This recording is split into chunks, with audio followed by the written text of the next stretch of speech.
অন্যের ব্যথায় যদি ব্যথা না লাগে মানুষ হওয়া যায় না, অন্যের অপমানে যদি অপমান না লাগে মানুষ হওয়া যায় না। নবী রাহমাতুল্লিল আলামিন বলেছেন, নিজে না খেয়ে হলো মানুষের মুখে খাওয়ার ব্যবস্থা করে দাও। সুবহান।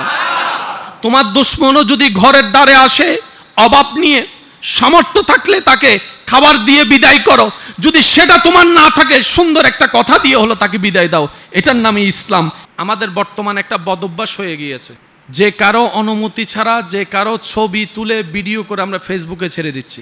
এটা মারাত্মক রকমের একটা গুনাহ এবং মারাত্মক রকমের একটা অমানসিকতার কাজ। একজন মানুষ গাড়িতে বসে আছে, আপনি আমি ছবিটা তুলে ফেসবুকে দিয়ে দিলাম, লাইভ দিয়ে দিলাম। এটা কখনো সুস্থ মানুষের কাজ হতে, আওয়াজ দিয়ে বলুন, সুস্থ মানুষের কাজ হতে। একটা জিনিস মনে রাখবেন, নবী রাহমাতুল্লিল আলামিন কত সুন্দর সমাধান দিয়েছেন। তুমি নিজের জন্য সেটাই পছন্দ করো, তুমি নিজের জন্য যেটা পছন্দ করো সেটা অন্যের জন্য পছন্দ করিও। তুমি নিজের বিষয়ে যেটা অপছন্দ করো অন্যের বিষয়ে সেটা তুমি অপছন্দ করিও।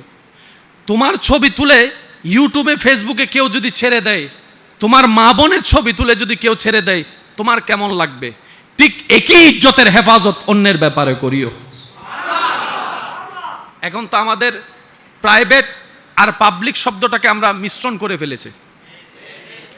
আপনি আমি এই পর্যন্ত যত জায়গায় বেড়াতে গিয়েছেন, মানুষের বাসায় 4-5টা রুম যদি থাকে, আপনি কোন রুমে গিয়েছেন? কতটুকু পর্যন্ত গিয়েছেন?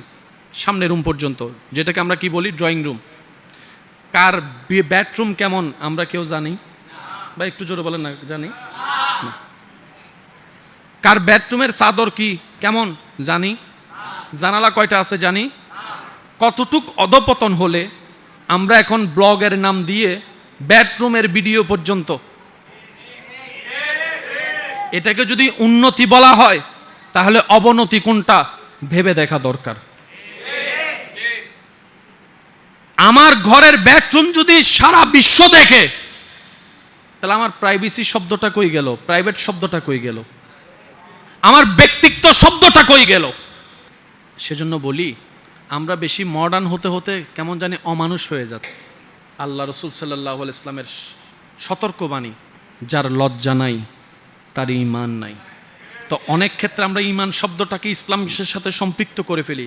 আমি শ্রদ্ধার সাথে বলি, ইসলামটা শুধু মুসলমানের নয়, ইসলামটা মানব জাতি সবার। কোরআনটা মুসলমানের নয় শুধু, কোরআনটা মানব জাতির সবার। আল্লাহটা শুধু মুসলমানের নয়, আল্লাহটা সবার। নবী রাহমাতুল্লিল আলামিন শুধু মুসলমানের নয়, সবার জন্য রহমত। সুবহান। আপনি কেন ভাবছেন এটা ইসলাম বলেছে আমার তো মানার দরকার নাই? আর ইসলাম সেটাই বলেছে যেটা মানবের জন্য কল্যাণ হয়। আর একটু জোরে বলি না সুবহানাল্লাহ। তো এই সমস্ত বিষয় থেকে কারো প্রাইভেট ছবি ভিডিও গোপনে অনুমতিহীন তুলে ফেসবুকে দেওয়া যাবে? জোরে বলেন, দেওয়া যাবে? আপনি অন্যকে যদি হাসির পাত্র বানিয়ে আপনি হাসলে আপনার মজা লাগে, তাহলে আপনার নিজেকে প্রশ্ন করতে হবে, আমি কি আদম মানুষ হতে পেরেছি? এই প্রাঙ্ক ভিডিও কতগুলার নামে মানুষের ইজ্জত হরণ করা হচ্ছে, মানুষকে হাসির পাত্র বানাচ্ছে। গোপনে ভিডিও কতগুলা করলাম, ছেড়ে দিলাম ইউটিউব ফেসবুকে, মানুষ দেখে ভিউ দিচ্ছে, হাসির পাত্র বানিয়ে আমরা মজা নিচ্ছি। অন্যের উপরকে হাসতে যদি জানি, নিজের উপরও হাসার জন্য মানুষকে অনুমতির ব্যবস্থা করে দিতে হবে।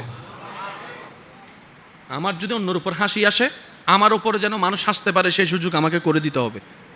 আমাকে নিয়ে হাসলে আমার বুকে লাগবে, আমি মানুষকে নিয়ে হাসলাম, আমার একটু বুকে লাগলো না, তাহলে আমার মনুষ্যত্ব কোথায় গিয়ে দাঁড়ালো? রাস্তা ভাঙা, একটা রিক্সা যাচ্ছে, হুট করে রিক্সাটা, কোন একটা মানুষ পানির ভিতরে যাচ্ছে, হঠাৎ ড্রেনে পড়ে গেছে।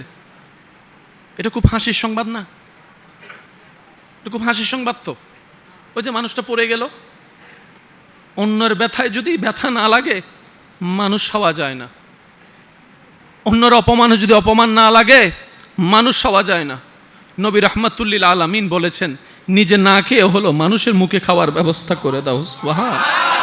তোমার দুশমনও যদি ঘরের দ্বারে আসে অভাব নিয়ে, সামর্থ্য থাকলে তাকে খাবার দিয়ে বিদায় করো, যদি সেটা তোমার না থাকে সুন্দর একটা কথা দিয়ে হলো তাকে বিদায় দাও। এটার নামই ইসলাম, এটার নামই ইসলাম, এটার নামই ইসলাম। সুবহান।